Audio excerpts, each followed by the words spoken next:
लगता है कॉकरोच और बीजेपी के बीच में एक बड़ा टकराव होने वाला है। जी हां, जिस तरीके से लगातार बार बार सीजेपी के कार्यकर्ताओं पर हमले हो रहे हैं, उससे तो यही तय है कि एक बार फिर से 20 जुलाई वाला जो मामला था, जो जेएनजी प्रोटेस्ट हुआ था, वो देखने को मिलेगा। जी हां, सोचिए, ये वीडियो देखिए, ये वीडियो जयपुर का है, जहां पर एबीवीपी और भारतीय युवा मोर्चा के कार्यकर्ताओं ने सीजेपी के कार्यकर्ताओं को मारने का काम किया। और सोचिए, इसमें आप देखिए कि पुलिस किस तरीके से हाथ बांधे खड़ी हुई है। सोचिए, अगर पुलिस चाहती तो वो इन पर हो रहे हमले को रोक सकती थी, लेकिन उसने ऐसा नहीं किया।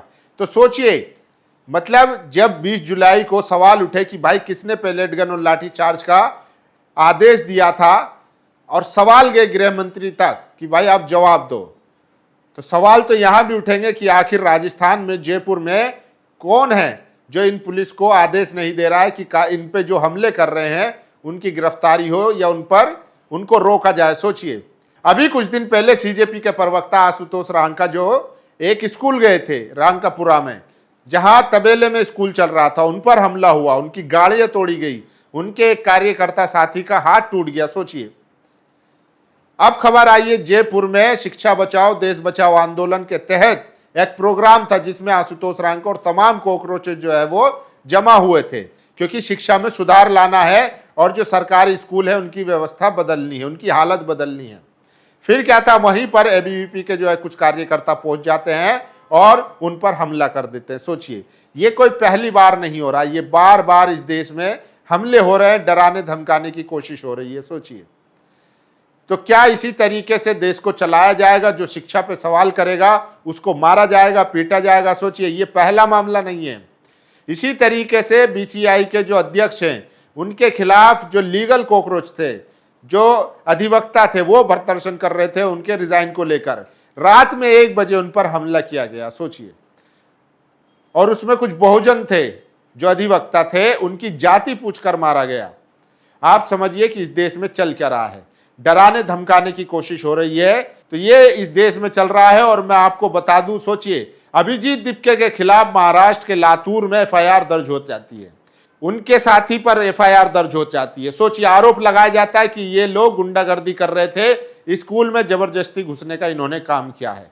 तो कॉकरोच जनता पार्टी के खिलाफ लगातार जो है इस तरीके से हमले हो रहे हैं। लेकिन अब अभिजीत दीपके ने कहा है कि हम डरने वाले नहीं है, हम घबराने वाले नहीं है, जितना आप गुंडागर्दी करेंगे कॉकरोच उतने ही मजबूत होंगे। आशुतोष रांका ने भी ट्वीट करके कहा है कि लगातार ये हमले बता रहे हैं कि बीजेपी भोखलाई हुई है और वो घबरा रही है, क्योंकि अगर शिक्षा बेहतर हो जाएगी तो फिर इनके झंडे कौन उठाएगा? हिंदू मुसलमान के नाम पर ये राजनीति नहीं कर पाएंगे, क्योंकि लोग पढ़ लिख लेंगे। सोचिए, इस देश में नीति आयोग की रिपोर्ट आई है कि 8 करोड़ 70 लाख युवा ऐसे हैं जो ना नौकरी कर रहे हैं, ना पढ़ रहे हैं, ना किसी तरीके की ट्रेनिंग ले रहे हैं, वो बस बैठे हैं, बेकार हैं। सोचिए, ये नीति आयोग की रिपोर्ट है, भारत सरकार की रिपोर्ट है। सोचिए, 8 करोड़ 70 लाख युवा जेनजी, जिनकी उम्र लगभग 15 से 29 साल बताई जा रही है, उनके पास करने को कुछ नहीं है। इसीलिए बीजेपी उनको इस तरीके से गुंडा बदमाश बनाना चाहती है, ताकि वो हर उठती आवाज पर हमला करें।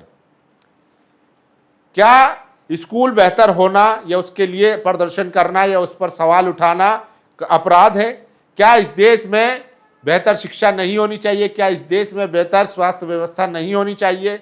लेकिन सोचिए, जब प्रधानमंत्री खुद लाल किले से कहते हैं दिमागी नक्सल, तो सवाल तो उठता है, उस दिमागी नक्सल का असर होता है इन कार्यकर्ताओं पर, डायरेक्ट होता है संदेश, और जिसको ये फॉलो करते हैं वहां से भाषण दिया जाता है और यहां पर हमले हो जाते हैं। सोचिए, कॉकरोच क्या कह रहे हैं कि भैया शिक्षा बेहतर करो। वो आपसे ना वोट मांग रहे, किसी तरीके का आपसे कोई कुछ नहीं मांग रहे, वो सरकार से कह रहे कि भैया आप स्कूल ठीक कर दो और हम चुप हो जाएंगे, हम खामोश हो जाएंगे, हमें कुछ करने की जरूरत ही नहीं पड़ेगी। ज्यादातर पार्टियां जो है वो डरती है जो आम जनता के मुद्दे हैं उनको उठाने से। सोचिए, इसीलिए कॉकरोचों को आगे आना पड़ा और उन्होंने कॉकरोच जनता पार्टी बनाई, जिसकी शुरुआत जो है धर्मेंद्र प्रधान के इस्तीफे से हो चुकी है। मैं आपको वो एक एक तस्वीर दिखा देता हूं कि कैसे किस तरीके से कॉकरोचों पर हमला हुआ है और हमले के बाद सोचिए, मतलब उनकी गिरफ्तारी नहीं हुई जिन्होंने हमला किया है, और लगातार मतलब पुलिस वहीं खड़ी हुई है। देखिए आशुतोष लिखते हैं, they will continue to restore to violence and vandalism, CJP will always maintain peace and we will not stop our fight to better school. But our resilience shouldn't be mistaken for being weak. We believe in Gandhi, but we also worship Bhagat Singh. यानी कि हम गांधी को भी मानते हैं और भगत सिंह को भी पूजते हैं। तो जो लोग हमला कर रहे हैं वो ये ना सोचे कि कॉकरोच कमजोर हैं और डरपोक हैं, वक्त आने पर वो जवाब भी दे सकते हैं। सोचिए, राजनीतिक पार्टियों की शिक्षा व्यवस्था को सुधारने की कोई मंशा नहीं है, इसलिए इस देश की जनता को ही जागना होगा। आज जोधपुर में शिक्षा बचाओ देश बचाओ आंदोलन के तत्वावधान में आयोजित कार्यक्रम में शिक्षा के मुद्दे पर अपनी बात रखी। आशुतोष रांका ने यह ट्वीट किया है। और देखिए ये तस्वीर, क्या रोकी जा सकती थी जोधपुर की घटना? जोधपुर में CJP के स्कूल ठीक करो आंदोलन के दौरान सामने आए वीडियो में एक व्यक्ति के साथ धक्का मुक्की होती दिखाई दे रही है। मौके पर कम से कम 3 से 4 पुलिसकर्मी मौजूद नजर आ रहे हैं। सवाल बस इतना है, क्या पुलिस की मौजूदगी में इस स्थिति को बिगड़ने से रोका जा सकता था? ये वीडियो इस सवाल का जवाब तलाशने की जरूरत जरूर पैदा करेगा। सोचिए, पुलिस वाले खड़े हैं और कॉकरोच वालों को मारा जा रहा है, वो तमाशाई बने हुए हैं। एक बार आप भी देख लीजिए वीडियो।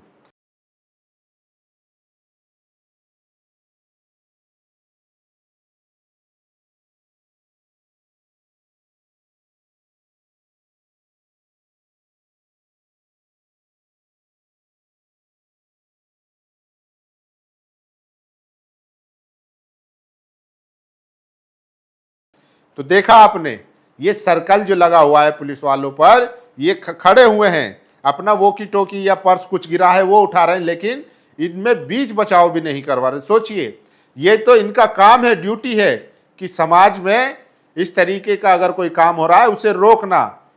वैसे भी अगर नॉर्मल आदमी कोई झगड़ रहा है, किसी को मार रहा है, पीट रहा है, तो नॉर्मल आदमी भी बीच बचाव करवाने की कोशिश करता है, लेकिन ये पुलिस होने के बावजूद भी खामोश खड़ी हुई है और कॉकरोच को पीटा जा रहा है। सोचिए, तो इस तरीके से बार बार लगातार ये सब वीडियो आ रही हैं जिसमें लग रहा है कि बीजेपी घबरा गई। और सोचिए, जोधपुर में आज CJP का प्रोग्राम था, BJP युवा मोर्चा के कार्यकर्ता वहां घुस आए, CJP कार्यकर्ता को थप्पड़ मार दिया, हंगामा बढ़ गया। पुलिस ने BJP युवा मोर्चा ABVP के 2 पदाधिकारियों समेत 11 लोग हिरासत में लिए हैं। सोचिए, हिरासत में लेके क्या होगा, फिर उनको छोड़ दिया जाएगा।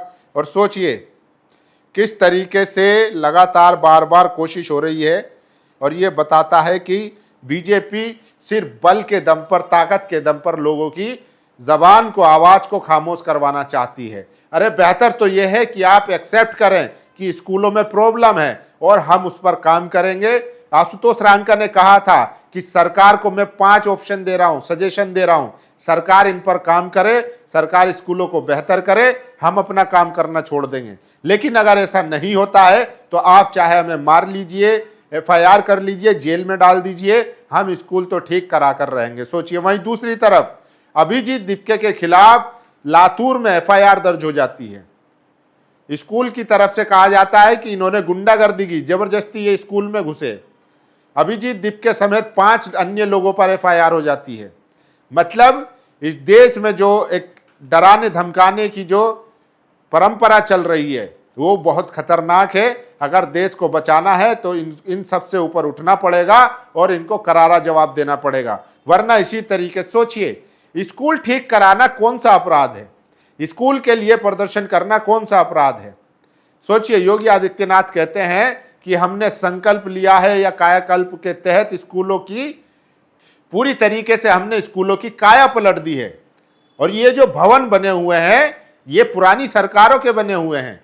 जो लोग आज कैमरा लेकर फोटोग्राफी कर रहे हैं, स्कूलों के वीडियो डाल रहे हैं, उन लोगों को समझना चाहिए कि जिनके इशारे पर वो ये सब कर रहे हैं उनकी बनी हुई इमारतें हैं। हमने जो बनवाई है वो बेहतर है, नहीं है, बढ़िया है, जबकि स्थिति इसके उलट है। सोचिए, अगर बेहतर है, उन्नत है, तब आपने यूट्यूबरों की स्कूल में एंट्री पर बैन क्यों लगाया? संजय सिंह ने बड़ा आरोप लगाया है, कह रहे हैं कि भैया यूपी में तो स्कूल ही गायब है। और देखिए ये तस्वीर देखिए, वो कल प्रधानमंत्री की कॉन्स्टिट्यूएंसी बनारस में गए थे, जहां पर स्कूलों की हालत एकदम बदतर है। सोचिए क्या कहा गया था कि हर सांसद एक गांव गोद लेगा, स्मार्ट सिटी बनाएगा, स्मार्ट स्कूल तक नहीं बना पा रहे हैं, सोचिए।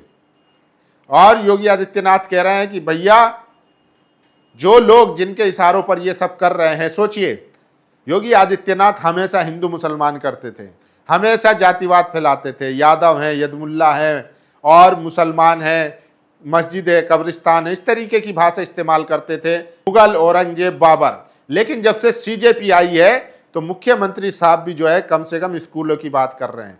भले ही वो आरोप लगा रहे हैं और अपनी खामियों को नहीं मान रहे हैं, लेकिन स्कूलों की बात कर रहे हैं। सोचिए, तो ये बदलाव आया है, सीजेपी ने इस देश में बदलाव दिया है और बदलाव से ही डर रही है भाजपा और आरएसएस, इसीलिए वो सीजेपी के कार्यकर्ताओं पर हमले करवा रही है। बाकी आप लोगों की क्या राय, इस पर अपनी राय जरूर दीजिए। शुक्रिया।